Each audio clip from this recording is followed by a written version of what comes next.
Hi everyone. I've been wanting to come back to the videos because I know it helps you guys. It was just hard before because of the lack of technology. I just invested in $90 piece of technology that will make this much easier to execute. Anyways, so let's talk about what happens. So we make adjusting entries on the last day of our accounting period, but what happens soon after? So let's start from the adjusting entries and see what happens. So let's take this example. We have Anil Jan Mohammed Enterprises who borrowed $100,000 from Courtney Bank on October 1st, 2015 at an interest rate of 7%. That interest has to be paid every 4 months. The company's fiscal year ends on December 31st, 2015.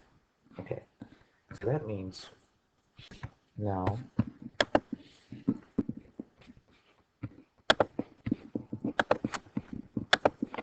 okay, so that means this money was borrowed in October, right? So that's October. Since it was October 1st, October. Then we have November. Then we have December, since this is 4 months after this is going to be paid. Then we have January. So these are the 4 months that will get covered, and the payment will be made on January 31st. But the period ends here. So the payment is not going to be made in 2015, but the year accounting period ends in 2015, so we have an issue. So that's why we need an adjusting entry in the first place. Okay, so we need an adjusting entry for my interest expense because I've incurred an expense. There was a cost of borrowing the $100,000 in 2015. The entire cost is not going to be um, recognized in 2016 because these 3 months there's a cost of borrowing the money in these 3 months in 2015. So what was my cost in these 3 months? Okay, so let's calculate that. Firstly, I know that my interest rate is 7%, so I have 0.07 multiplied by what I borrowed, 100,000, and then I need the interest rate only for 3 of the 12 months. You have to know that whenever you're just told that interest rate 7% or interest rate a number, you have to assume that that's an annual interest rate. So this is the interest rate for the entire year. So you need only 3/12 of the year. And what does that calculation give you? You will get 0.07 times 100,000 times 3 divided by 12. You get 1,750. So now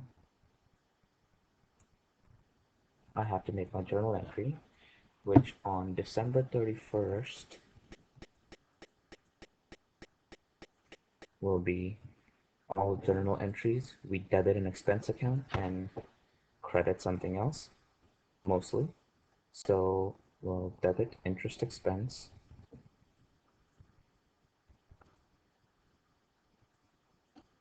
for 1,750, and we'll credit interest payable for 1,750. All right. So we see here that on December 31st, this is not enough. Let's see here. I need a smaller thing. Let's use that. Okay. So on December 31st, I have 1,750 there in the credit for interest payable of December 31st, 1,750. Okay, so that's what my adjusting entry does to these two important accounts. Now, let's go into 2016. when Neogen Limited Enterprises paid the interest owed as planned on January 31st, 2016. So how much? So my first question I've got to ask myself is how much interest, let's see, how much interest was paid in cash? So that's the question I'm going to ask myself.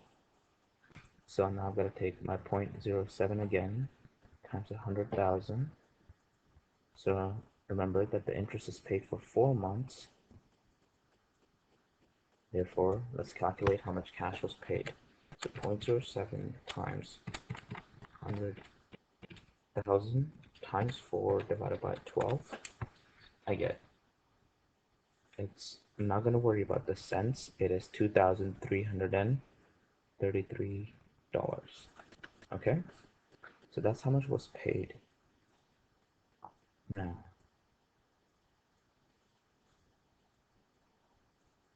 but remember that we already have 1,750 sitting in interest payable.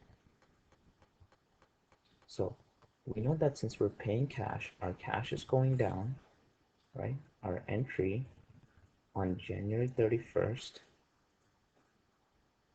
we're going to debit something. We already know that. I'm just going to put the credit first. My cash is going to go down by 2,300 and $2,333. And I know that I'm going to clear out my interest payable. I want to reduce my liability because I'm clearing that obligation that I created from the adjusting entry of 2,300 and, oh, not 2,300, interest payable. It was 1,750. And the remaining part goes into, you guessed it, interest expense.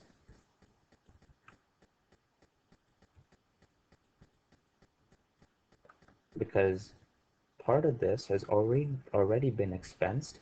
The new part for the new month of January is going to get expensed in January and not back in 2015.